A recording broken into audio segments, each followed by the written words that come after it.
Bonjour mes frères et sœurs, ici présents sur le Zoom, ceux qui partageront ces moments également sur la chaîne YouTube, que le nom du Seigneur soit béni. Nous allons ouvrir le Saint-Livre dans Ésaïe, quelques versets, du verset 1 au verset 4, où Dieu demande à son serviteur, il commence en lui disant de crier. Je ne sais pas si vous avez remarqué, plusieurs fois dans les Écritures, Dieu dit « crie ». Ça veut dire que... Vous savez ce que ça veut dire? Vous savez? Comment? Qu'on n'entend pas. C'est un encouragement. Ça prouve que Dieu continue de parler même si on est sourd. Ésaïe 58, verset 1er. Je ne sais pas si j'aurai le temps d'apporter toutes les pensées que j'ai dans mon cœur ce matin, donc je ne veux pas bâcler cette exhortation dont je la poursuivrai la prochaine fois si je ne peux pas la finir. Ésaïe 58. Crie à plein gosier, ne te retiens pas. Élève ta voix comme une trompette et annonce à mon peuple ses iniquités, à la maison de Jacob ses péchés. Tous les jours, ils me cherchent, ils veulent connaître mes voies, comme une nation qui aurait pratiqué la justice. Voyez le paradoxe. Regardez bien le paradoxe de cette phrase. Il faut bien y réfléchir à cette phrase. Comme une nation qui aurait pratiqué la justice et n'aurait pas abandonné la loi de son Dieu. Ils me demandent des arrêts de justice, ils désirent l'approche de Dieu. Que nous sert de jeûner si tu ne le vois pas, de fortifier notre âme si tu n'y as pas égard. Voici, le jour de votre jeûne, vous vous livrez à vos penchants et vous traitez durement tous vos mercenaires. Voici, vous jeûnez pour disputer et vous querellez, pour frapper méchamment du poing. Vous ne jeûnez pas comme le veut ce jour, pour que votre voix soit entendue en haut. C'est le thème de ma prédication, pour que votre voix soit entendue en haut. Nous voulons prier pour cela. Vous êtes d'accord? Que notre voix soit entendue, même si Dieu entend toutes nos paroles, tous nos propos et toutes nos prières, ça signifie qu'il y a des paroles, des prières que Dieu n'exauce pas. Alors j'ai à cœur, ce matin, de partager avec vous plusieurs pensées. 3 pensées. La première, elle est pour les parents. Pour les parents qui ont des enfants en bas âge. Je suis convaincu que je dois vous encourager à faire un culte avec vos enfants.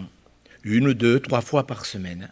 Mais je suis persuadé que c'est une grande bénédiction de prendre ces enfants quelques minutes avant qu'ils ne se couchent, de prendre un proverbe. Vous savez, des fois, les gens me disent, mais comment il faut faire? Alors, c'est bien qu'ils posent la question. Des fois, on me pose la question, mais je ne sais pas, moi, comment faire un partage aux enfants? Alors, je ne pense pas quand même que c'est un grand exploit. Vous savez, il y a une dame dernièrement qui me disait, « Ah, monsieur Gau, je suis content. Hein. Je suis contente. Vous savez, on a acheté la télévision à notre fiston. On est tranquille depuis, hein, qu'il a la télévision dans la chambre. Hein. On est tranquille. Des chrétiens, hein. » Je dis, ben c'est bien. Ah, c'est bien. Je ne sais pas si on réalise d'en arriver là. Des chrétiens. Alors quelqu'un me demandait, mais comment faire? Alors justement, j'avais à cœur, voyez, le proverbe 28. C'est simple, les parents. Si vous avez des enfants petits, je le répète, je suis convaincu que ce que je vous dis vient du Seigneur. C'est biblique, de toute façon. Mais je vous le dis parce qu'il y a des parents qui ont baissé les bras. Ils ne réalisent pas la bénédiction que c'est, quand les petits vont se coucher, de les prendre 5 minutes, de prendre le dictionnaire, la Bible et un verset. Regardez, Proverbe 28. Regardez un verset, mais tout simple. Nous, c'est comme ça qu'on a fait pendant des années jusqu'à ce que les enfants partent de la maison. Proverbe 28, verset 24. Celui qui vole son père et sa mère et qui dit ce n'est pas un péché est le compagnon du destructeur. Voilà, vous faites lire ça à vos enfants. Ils vont vous poser la question, mais c'est quoi un destructeur? Parce que les enfants, ils ne savent pas. Eh bien, prends le dictionnaire et cherche la définition. Vous ne croyez pas, mes frères et sœurs, que c'est quelque chose de bien et d'intelligent? Ne me dites pas, s'il vous plaît, ne me dites pas que vous n'avez pas le temps de prendre 10 minutes pour faire un petit partage béni avec vos enfants. Je vous le dis vraiment, je suis convaincu que ça vient de Dieu. C'est la première pensée, elle est très courte, mais elle est utile pour vous qui êtes ici, mais aussi peut-être pour des parents qui vont écouter cette exhortation. Appliquez-vous, vous lisez le livre des Proverbes et vous mettez sur un papier, ah tiens, ce verset, je vais le partager ce soir ou demain soir. Je ne vous dis pas de le faire tous les soirs. Nous, on ne le faisait pas forcément tous les soirs, des fois on le faisait tous les soirs. Mais des fois, on ne le faisait que 3 fois par semaine. Mais ce n'est pas un problème, c'est de le faire vraiment. Voilà, c'était ma première pensée. La deuxième pensée, elle s'est imposée pendant ce temps de jeûne et prière qu'on a eu, ce temps béni. Je suis en même temps en train de préparer un séminaire en Alsace où on m'a demandé d'accueillir beaucoup de frères et sœurs qui ne vont plus à l'église depuis des années. Ils se sont arrangés pour qu'on organise un séminaire. Et en étudiant le livre de Zacharie, j'ai réalisé, je le savais puisque je l'ai lu peut-être 40 fois ce livre, mais j'ai vraiment réalisé qu'il y avait 2 chapitres sur la prière et sur le jeûne. Et on va lire, s'il vous plaît, dans Zacharie, c'est le chapitre 7 et le chapitre 8. Je vous encourage vraiment, si vous faites partie de ces chrétiens pour qui la prière est plus un combat qu'un rafraîchissement, une difficulté plus qu'une grâce, je vous encourage peut-être à noter les textes qu'on va lire. Mettez, je ne sais pas, si vous n'avez pas un signet, si vous n'avez pas un papier, cochez la page de votre Bible dans Zacharie 7 et Zacharie 8. Alors, qu'est-ce qui s'est passé? C'est pathétique. Au bout de 70 ans de captivité, ils vont envoyer, les frères, les croyants de Babylone, les Juifs, vont envoyer une délégation vers Zacharie. Regardez bien, on le lit. Zacharie, chapitre 7. Regardez, mes frères et sœurs, c'est archi sérieux. Si vos prières ne sont pas exaucées, je vous encourage à écouter ce que je vais vous dire, et puis après à vous tenir devant Dieu pour reprendre ces choses, parce que je vais pas classer le sujet ce matin. Zacharie chapitre 7, la 4e année du roi Darius, la parole de l'Éternel fut adressée à Zacharie le 4e jour du 9e mois, qui est le mois de Kislev. On avait envoyé de Bethel Sheratzer et de Regem-Melech avec ses gens pour implorer l'Éternel, et pour dire aux sacrificateurs de la maison de l'Éternel, des armées et aux prophètes, faut-il que je pleure au 5e mois et que je fasse abstinence, comme je l'ai fait tant d'années? Et en vérité, il y a d'autres mois. La parole de l'Éternel des armées me fut adressée en ces mots. Dis à tout le peuple du pays, aux sacrificateurs, quand vous avez jeûné et pleuré au 5e et au 7e mois, et cela depuis 70 ans. Je ne sais pas si vous vous rendez compte. Ils ont attendu 70 ans avant d'envoyer la délégation auprès de Zacharie. Dieu pose la question, est-ce pour moi que vous avez jeûné? J'en profite pour vous dire que pendant ce même laps de temps, Michael nous a exhortés à ce jeûne et prière. Pendant ce même laps de temps, il y avait un autre homme qui priait, il s'appelait Daniel, et lui, dès qu'il a commencé à prier, Dieu l'a exaucé. Mais c'est extraordinaire. Et c'est pour ça que souvent il est parlé de la 4e année de Darius. Pour certains, ça vous intéresse, je sais. Mais regardez dans le prophète Daniel, dans le même laps de temps, Daniel, lui, il n'a pas commencé à prier. Lorsque tu as commencé à prier, Dieu l'exauce.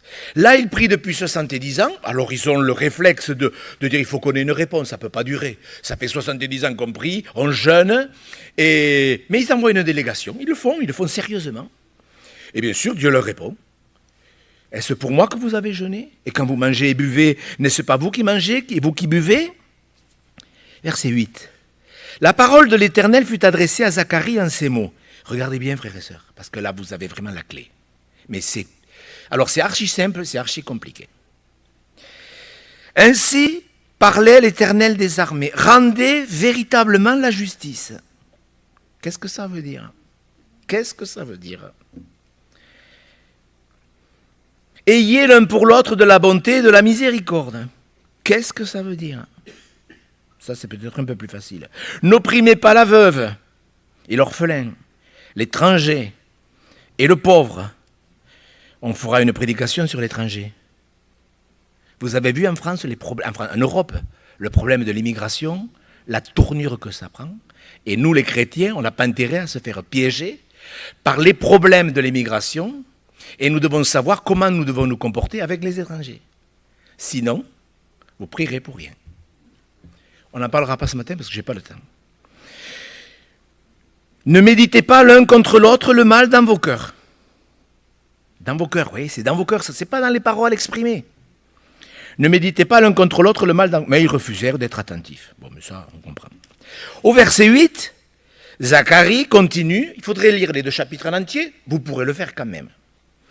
Et au verset 16, il recommence à expliquer pourquoi leurs prières ne sont pas exaucées. Voici ce que vous devez faire. Voici ce que vous devez faire. Que chacun dise la vérité à son prochain. Jugez dans vos portes selon la vérité et en vue de la paix. Que nul en son cœur ne pense le mal contre son prochain. N'aimez pas le faux serment. Car ce sont là toutes choses que je hais, dit l'Éternel. La parole de l'Éternel des armées me fut adressée en ces mots. Ainsi parle l'Éternel des armées. Alors il explique, vous voyez, le jeûne du 4e mois, le jeûne du 5e, le jeûne du 7e et le jeûne du 10e se changeront pour la maison de Juda en jour d'allégresse et de joie. On voit bien combien Dieu veut que les choses changent. En fête de réjouissance, mais aimez la vérité et la paix. Donc vous avez dans ces 2 lectures que je viens de faire les conditions pour que notre voix soit entendue en haut. Est-ce que vous êtes... Je veux être vraiment sérieux, pas culpabilisant dans le mauvais sens. Vous savez, dans Ésaïe 58, ce matin je le relisais, et quand justement Dieu dit, mais si tu éloignes le joug, oui, il y a des jougs, la religion c'est un joug. Et on peut dire à des gens, ne faites pas ci, ne faites pas ça, ah, si on était plus nombreux à la prière. Oui, tout ça, c'est un joug, ça sert à strictement rien. C'est pas comme ça que Dieu bénit. Mais mes frères et sœurs, je suis vraiment conscient que beaucoup de chrétiens sont dans la situation de ces croyants qui acceptent mécaniquement, bêtement, que leur prière ne soit pas exaucée. Je ne sais pas, je le dis mal, je le sais, mais ça vous avez l'habitude. Mais il faut le dire.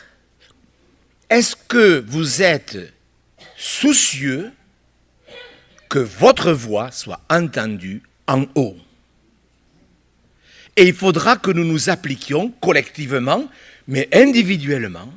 Est-ce que je rends la justice ? Est-ce que je pratique la justice? Parce que vous savez tous très bien, mes frères et sœurs, qu'on peut tout faire sans obéir. Il n'y a que Dieu qui le sait. Est-ce que je peux prêcher sans obéir à Dieu? Bien sûr.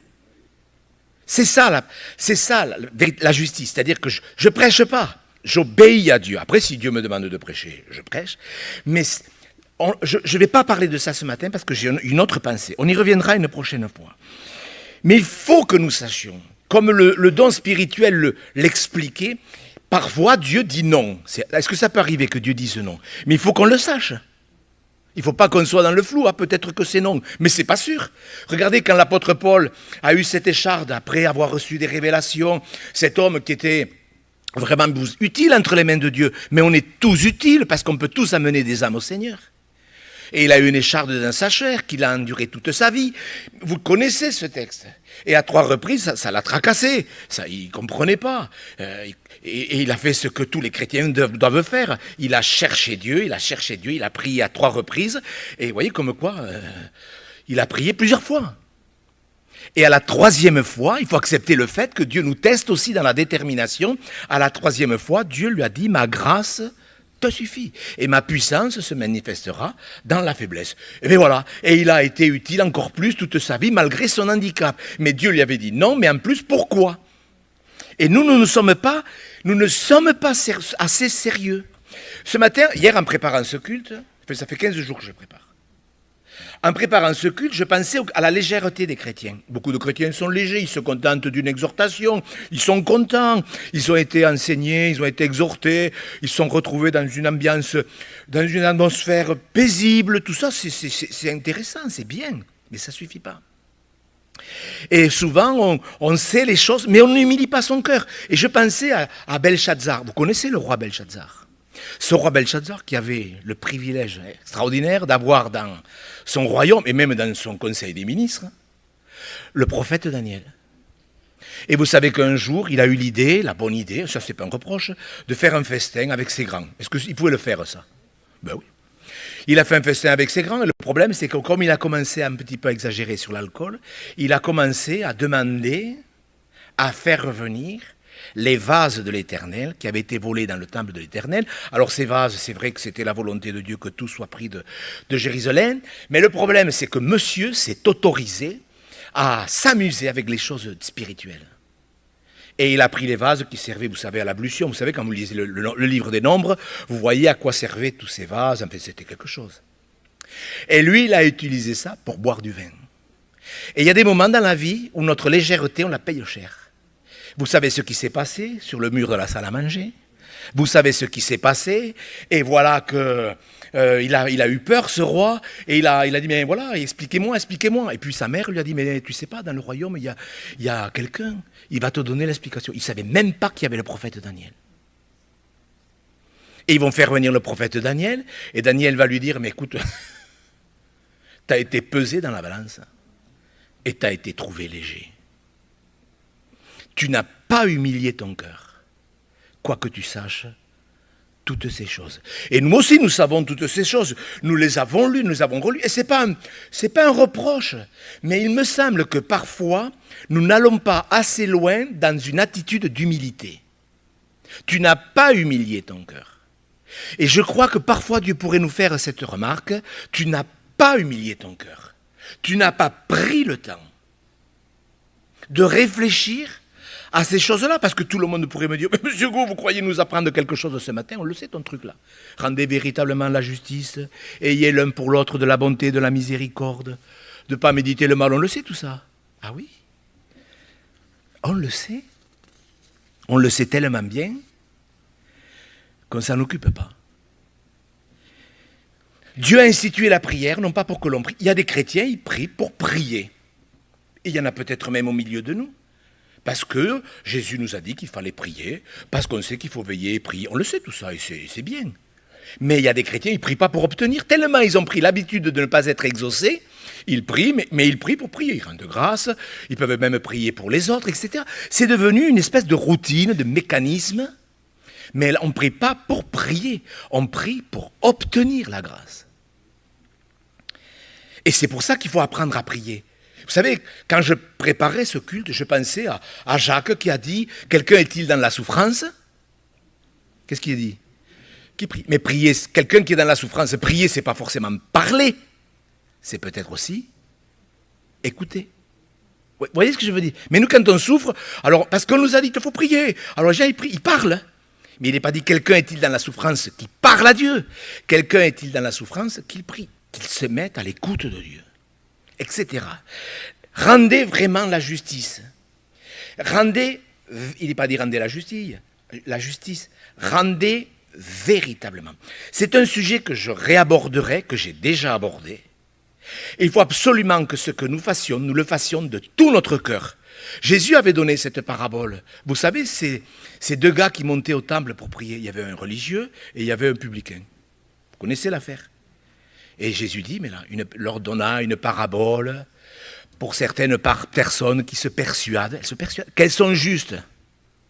Et le gars, il priait, et je te rends grâce, et moi je fais ci, et je donne ma dîme, et je prie, et je jeûne, et je suis bien, et je ne suis pas comme ce publicain là, comme Michael, qui, vous voyez, c'est le premier, vous voyez. Moi je suis bien. Et le publicain priait, et vous connaissez la suite. Alors aujourd'hui, bien sûr que le pharisien intelligent peut faire la prière du publicain. Vous me suivez? Et je peux faire semblant d'être le publicain. Seigneur, je ne suis pas digne. Seigneur, je suis un pauvre bougre. Mais en vérité, tout ça, c'est pour faire croire aux autres que je suis humble. Et en vérité, il n'y a aucune justice. Ce matin, ce n'est pas ce problème de justice qui me préoccupe. Ce qui me préoccupe ce matin, c'est cet équilibre qu'il doit y avoir entre le verset 9, « Ayez l'un pour l'autre de la bonté et de la miséricorde », et en même temps, quand il est dit au verset 16, « Jugez dans vos portes selon la vérité et en vue de la paix ». Donc, il y a deux choses qui doivent être vécues dans l'Église, deux choses qui sont complémentaires. Une qui concerne le fait d'être bon et miséricordieux. Est-ce que c'est toujours facile d'être bon et miséricordieux envers son prochain? Est-ce que vous aimez les gens facilement? Est-ce que vous pardonnez facilement? Est-ce que vous soupçonnez le mal?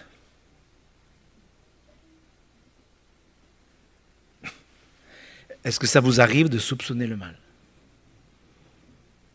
Il n'y a que moi que ça arrive? Non mais soyons honnêtes, il faut qu'on soit honnête. Vous voyez l'étranger, on va faire une exhortation là-dessus, mais il faut qu'on soit honnête. Il y a des chrétiens qui ont un problème grave avec le racisme, etc. Il faut se présenter devant Dieu. Seigneur, tu vois, j'ai un problème. J'ai vraiment un problème.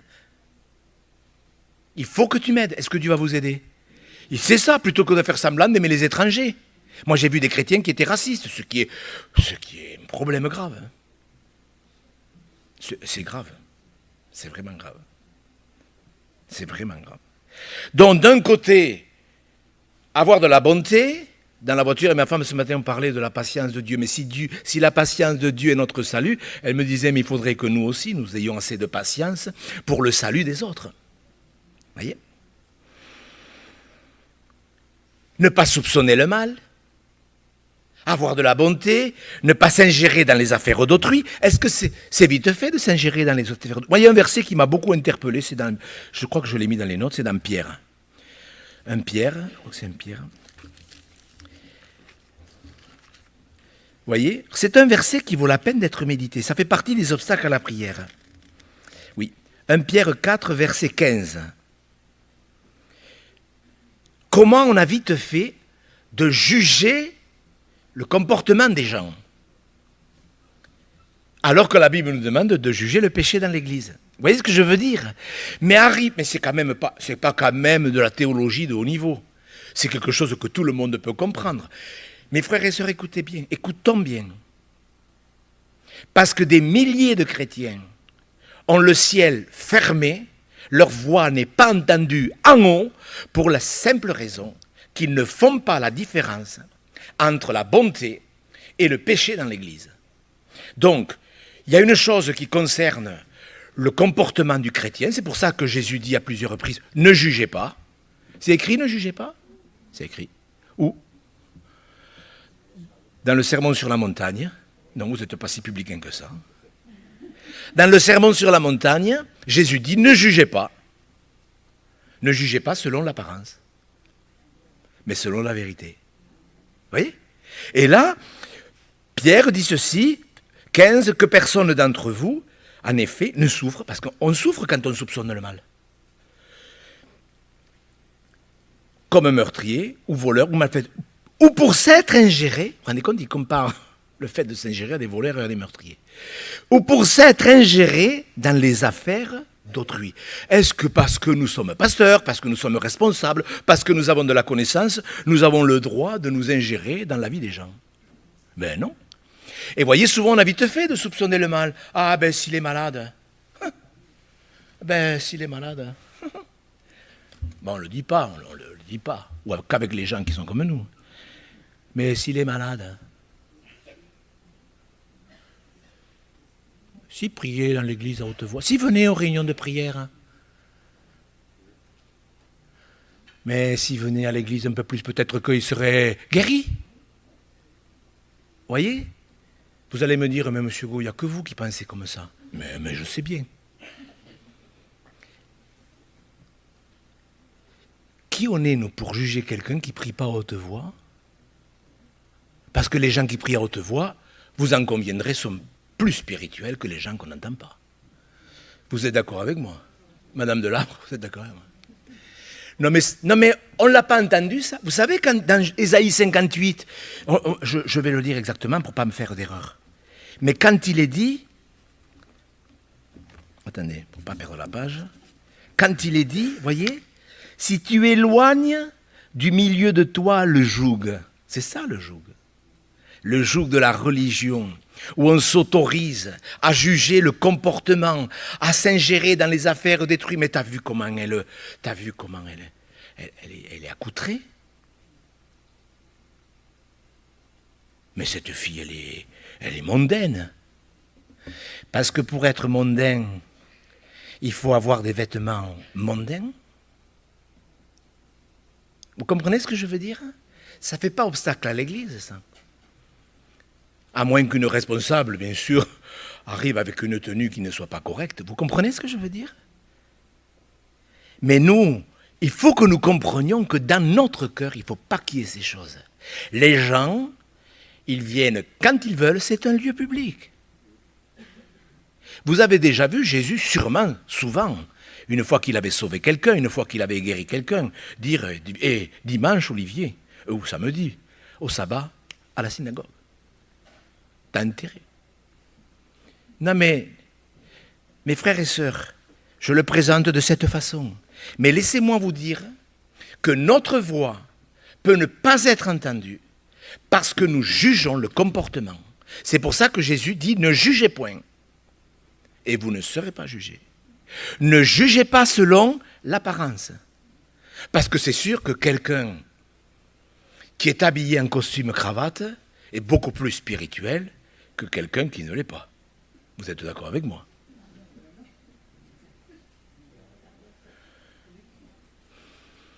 Il y a une dame qui m'a écrit cette semaine de Belgique et le pasteur est arrivé en short dimanche dernier. Un short. Alors la femme, elle me dit, vous avez prêché dans une prédication qu'il ne faut pas s'irriter, mais là, moi, je vous avoue que ça m'a vraiment irrité. Et le pasteur a dit qu'il ne fallait pas juger selon l'apparence. Mais enfin, de là à venir en short, si dimanche prochain, je viens en short et en t-shirt, vous allez vous poser des soucis par rapport à mon psychisme. Mais vous voyez, d'un côté, alors il ne faut pas exagérer, mais quand même, il y a un témoignage à rendre, vous êtes d'accord avec moi? Soyons sérieux. Donc, d'un côté, être miséricordieux, ne pas s'ingérer dans les affaires d'autrui, de grâce, frères et sœurs. Mais moi, je ne suis pas miséricordieux. J'ai du mal à être miséricordieux. Je traite les gens selon leurs péchés, leurs problèmes.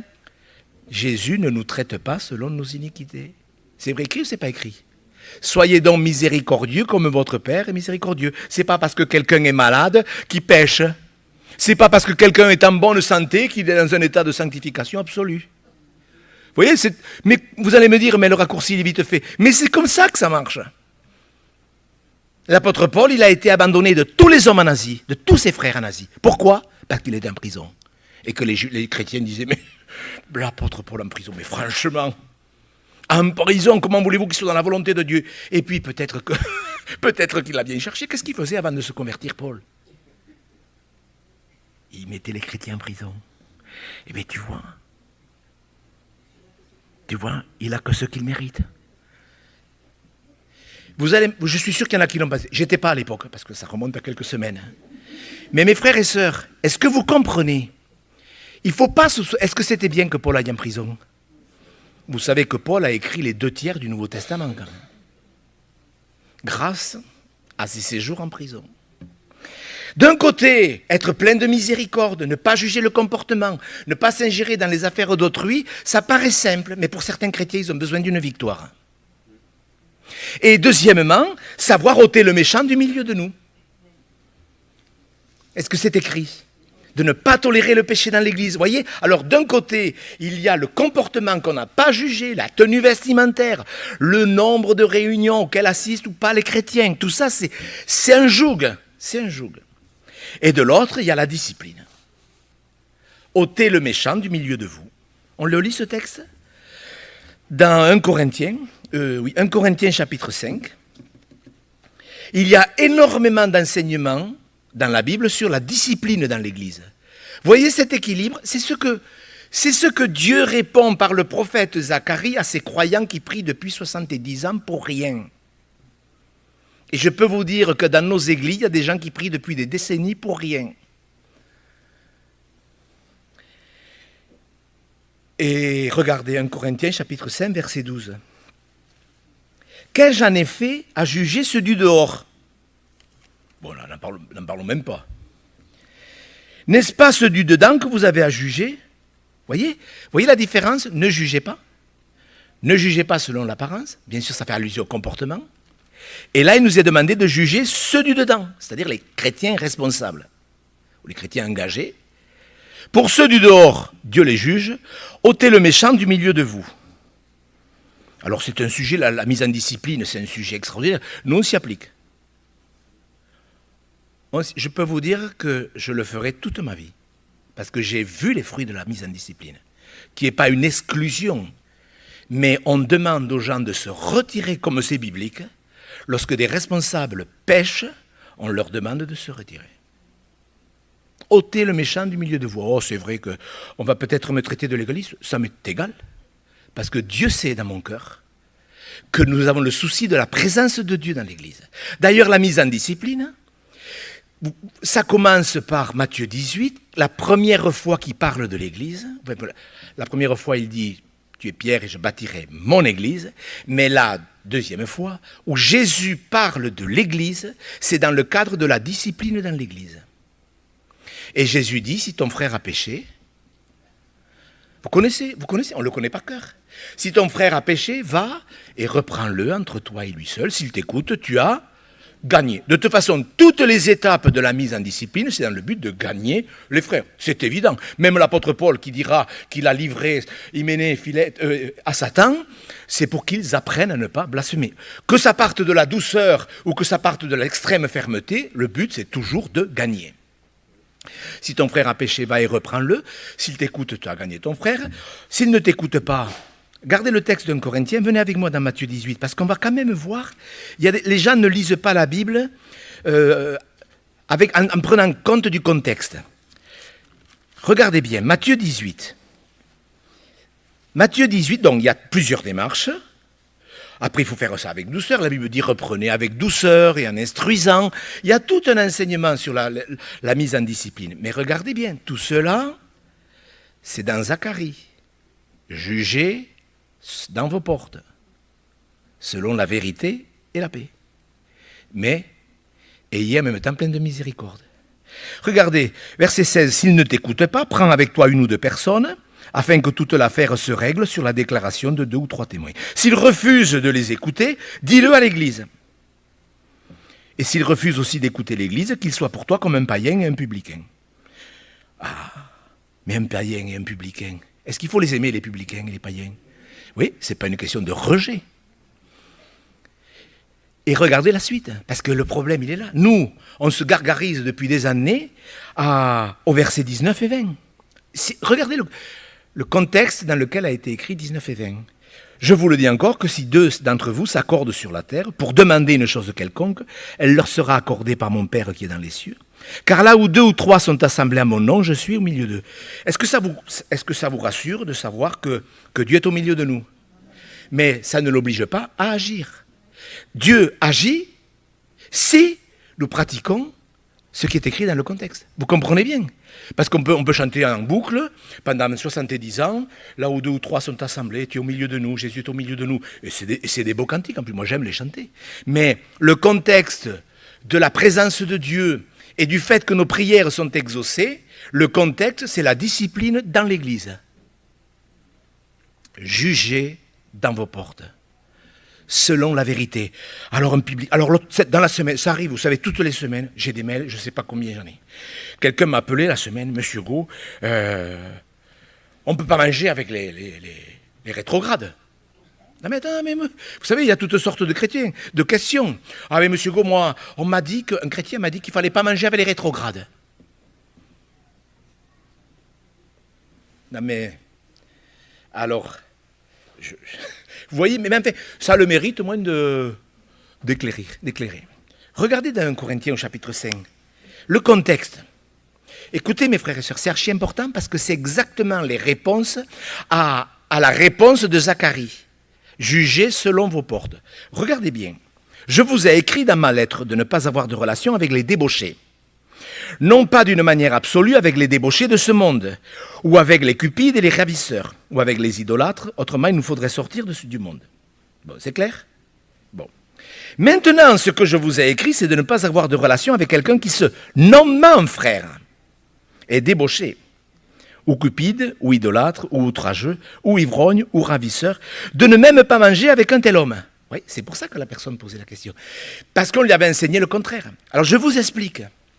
Je vais prendre un témoignage personnel. Il y a quelques années de ça, nous avions avec mon épouse amené un ami au Seigneur. C'était un garçon qui s'était vraiment converti, il avait mis sa vie en règle avec Dieu, etc. Et au bout de quelques années, il a divorcé sur un coup de tête. En fait, il s'est passé des choses bêtes, comme ça se présente dans les couples. Et un jour, il m'appelle, il s'était remis avec une dame, et il m'appelle un matin, il me dit « Gérard, est-ce que je peux venir boire le café ?» Et j'ai pensé à ce texte. J'ai dit, écoute, tu peux venir comme ami, mais pas comme un frère. Parce que tu es dans le péché. Je lui ai dit avec beaucoup d'amour. Vous voyez, je lui ai vraiment dit. Il m'a téléphoné dernièrement pour reprendre contact avec moi. Et il n'avait pas compris, bien sûr. J'ai dit, écoute, tu n'es plus un frère. Tu es dans le péché, tu vis dans le péché, mais tu peux venir comme un ami, boire le café et amener tes croissants. Alors il a hésité, il n'est pas venu. Est-ce que vous comprenez ? Mais bien sûr que les fils prodigues, nous les aimons. Mais quelqu'un qui est dans le péché et continue à se nommer frère, on leur fait « Oh, mon frère !» Le gars, il est dans le péché, dans le mensonge, dans l'adultère, etc. « Ah, mon frère !» On ne lui rend pas service, moi je vous le dis. Et voyez, quand le prophète répond à ces chrétiens, au bout de 70 ans, Zacharie aurait pu leur dire, mais vous avez attendu 70 ans pour avoir la réponse ? Mais non, mais franchement, vous vous moquez de qui ? Non, Dieu leur donne la réponse, parce que Dieu est patient, et parce que sa patience est notre salut, et il leur dit, voilà, jugez dans vos portes, selon la vérité et la paix, parce qu'on fait tout dans la paix, on ne fait pas tout pour régler des comptes, avec le frère, avec la sœur, tiens, j'en profite pour. Frères et sœurs, c'est sérieux cette affaire. Plein de bonté, plein de miséricorde, ne pas soupçonner le mal, ne pas s'ingérer dans les affaires d'autrui, ne pas juger quelqu'un parce qu'il est malade ou parce qu'il paraît plus mondain. Vous vous rendez compte, il a acheté une grosse Mercedes. Et puis, non mais moi je l'ai entendu ça. Il ferait mieux de donner. Mais qui vous dit qu'il ne donne pas ? Vous voyez ? Et c'est pour ça que les prières ne sont pas exaucées. Moi je bénis Dieu quand je vois des chrétiens qui sont bénis matériellement. Enfin, je ne sais pas vous. Moi, quand je vois quelqu'un qui est béni matériellement, moi, je préfère ça plutôt que d'avoir à l'aider tous les mois. Franchement, moi, ça, je préfère. Mais voyez, tout ça, je le présente d'une manière comme elle est. Mais c'est comme ça que les prières ne sont pas exaucées. Ne jugez pas. Ôtez le méchant du milieu de vous. Est-ce que c'est clair, mes frères et sœurs ? Et je vous encourage à méditer ces deux textes de Zacharie, vraiment, à demander à Dieu, mais qu'est-ce que c'est rendre véritablement la justice ? De ne pas être un faux témoin, de mentir.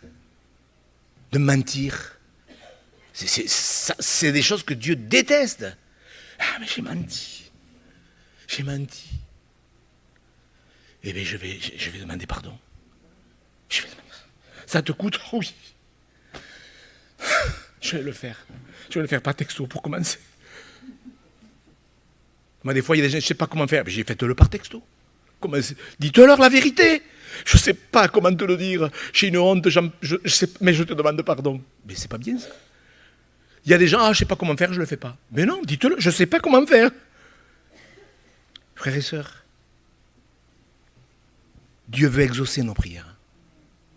Et il faut éloigner le joug. Et il faut savoir ce qui est bon. Il faut savoir ce qui est miséricordieux. Il faut savoir s'il y a du péché dans l'église. S'il y a un frère qui est dans le péché dans l'église, dites-le. Oh, nous, on ne capte pas, nous. Ah ouais? Vous aimez l'église?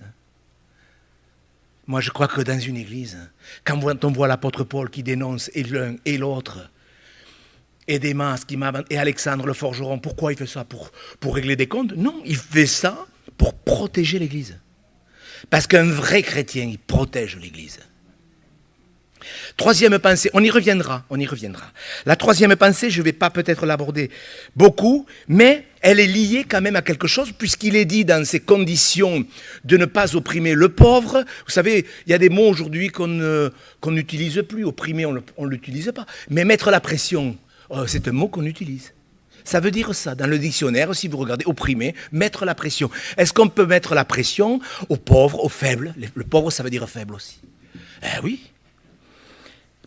Et il y a un verset qui s'est imposé à mon cœur, c'est pour ça que c'est la troisième pensée, j'aimerais qu'on le lise ensemble, c'est dans Galates, où l'apôtre Paul, et c'est vrai qu'à cette pastorale, nous avons eu vraiment la joie d'avoir le même souci de mettre en pratique ce verset.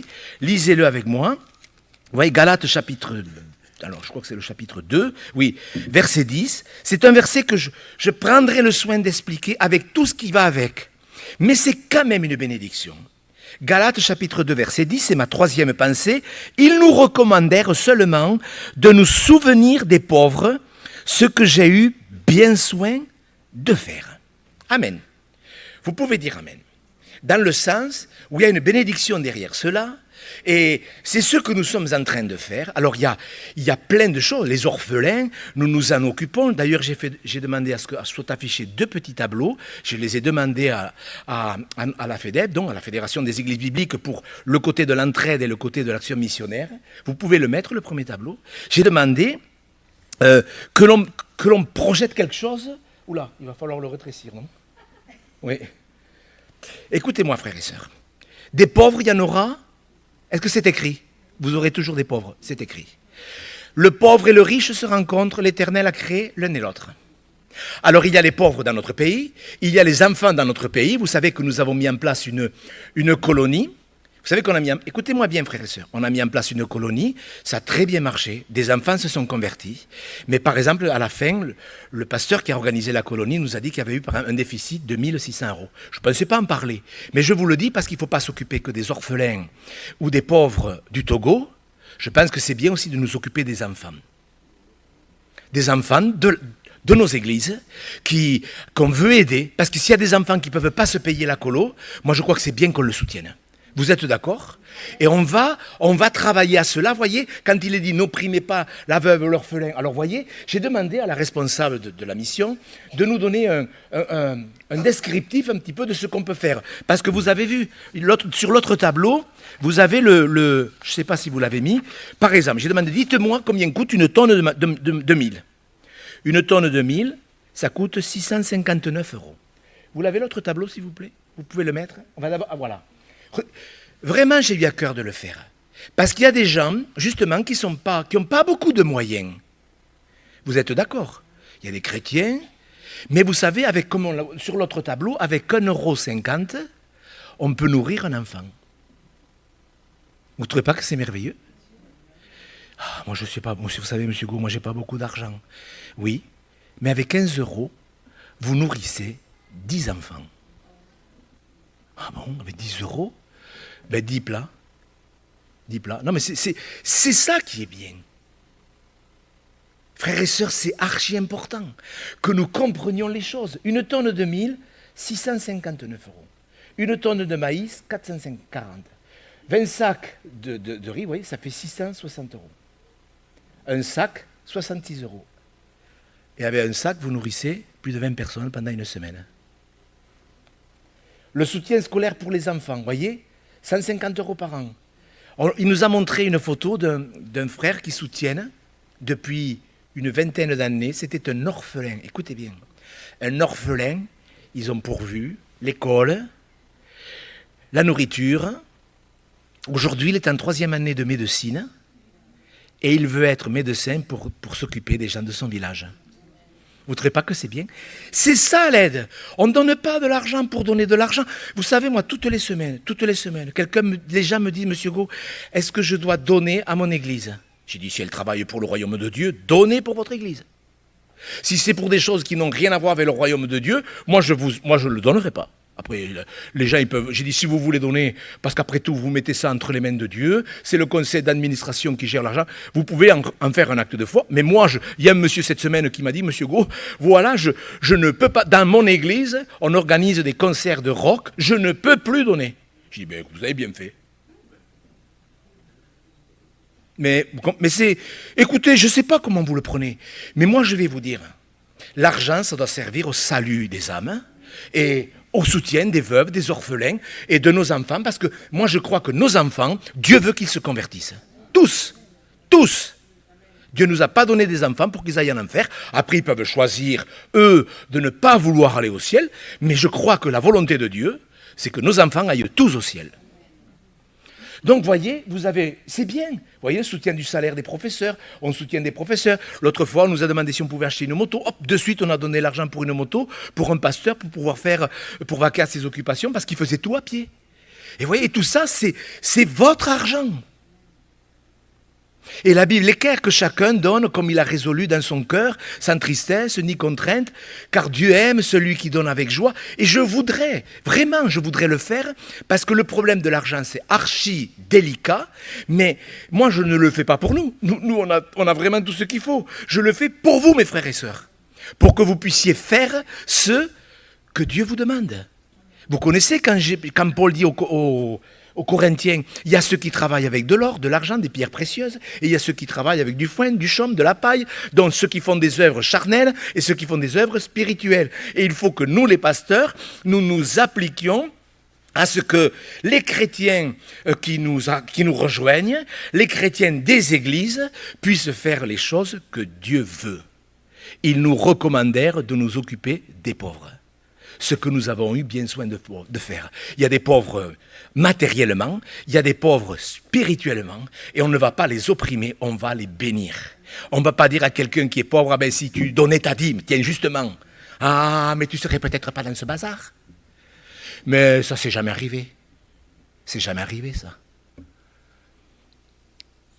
Comment voulez-vous que nos prières soient exaucées quand on commence à mettre un joug sur les gens? Les gens, ils donnent ce qu'ils veulent, comme ils veulent.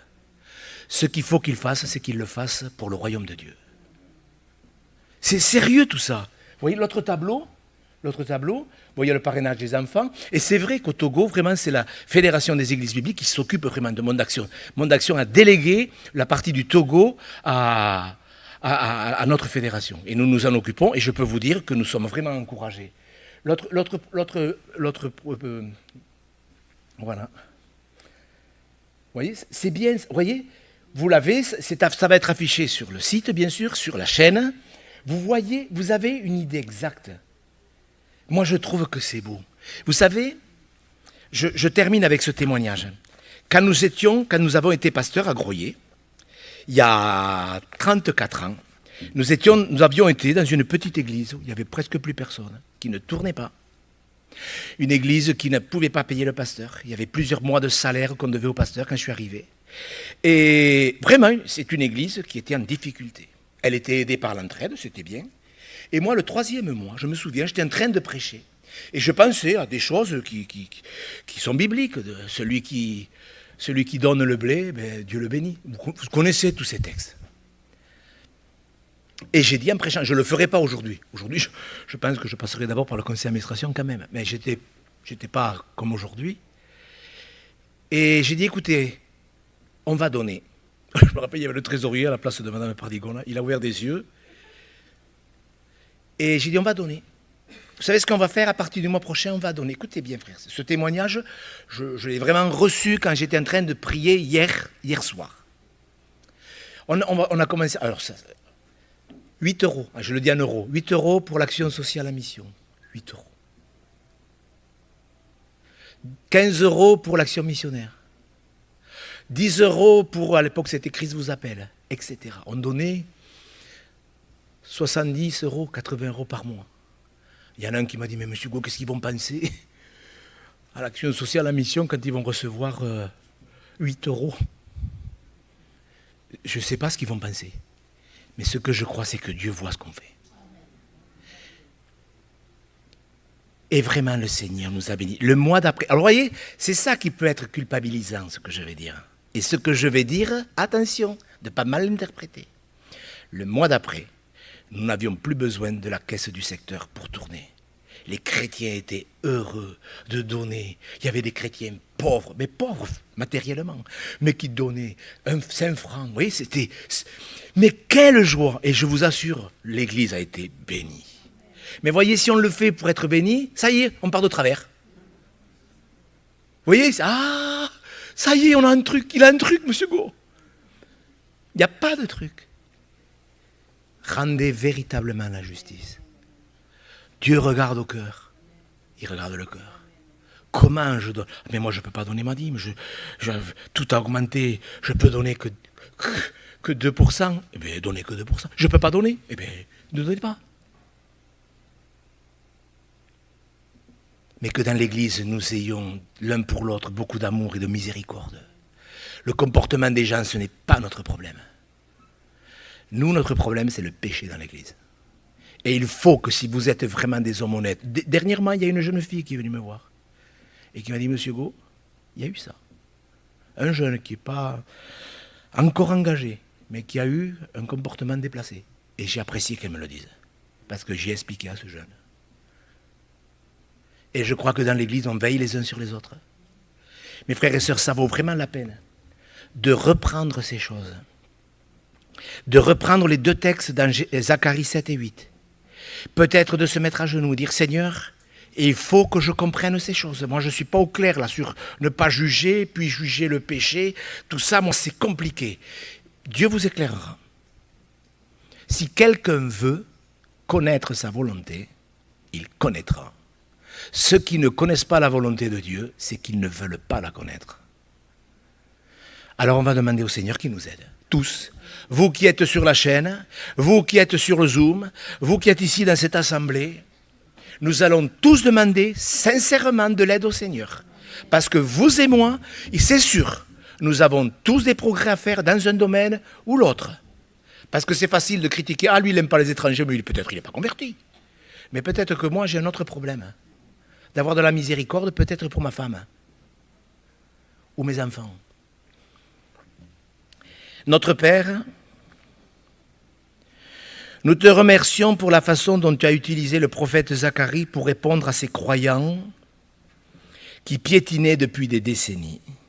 Tu as eu de la patience pour eux, tu as eu de la patience pour nous, et nous nous prosternons devant toi pour t'exprimer notre gratitude d'avoir été patient. Nous le savons, que ta patience est notre salut, mais Seigneur, cela nous touche vraiment de savoir que même après des décennies d'égarement, tu es capable de montrer à un de tes enfants ce qui ferme le ciel. Et nous voulons que notre voix soit entendue en haut. Quel que soit le contexte dans lequel nous sommes, nous voulons que notre voix soit entendue en haut pour glorifier ton nom. Seigneur, pardonne-nous. Tous ensemble, nous te demandons pardon pour toutes les fois où nous avons été des chrétiens déséquilibrés, où nous avons accepté le péché dans l'Église, où nous avons jugé le comportement des gens, où nous avons tout mis à l'envers. Seigneur, nous te demandons pardon. Vraiment, nous ne voulons pas faire comme Belshazzar, qui s'est entendu dire des paroles sévères. Nous voulons humilier notre cœur et prendre ces textes, Seigneur, avec beaucoup de cœur, afin que nous apprenions ce qu'est vraiment la justice. Comment nous devons aimer notre prochain, comment nous devons nous comporter avec les étrangers, comment nous devons faire avec les veuves, les orphelins, les pauvres, comment nous devons faire avec la discipline dans l'Église. Seigneur, nous sommes comme des enfants qui demandent à leur Père l'aide. Aide-nous, Seigneur Jésus. Tu as promis que tu nous aiderais. Tu l'as promis que tu serais notre aide.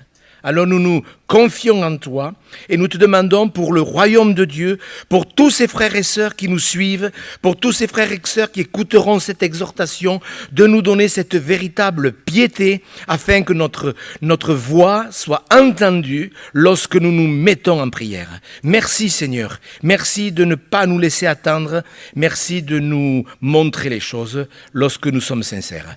Que ton nom soit béni Seigneur Jésus. Amen.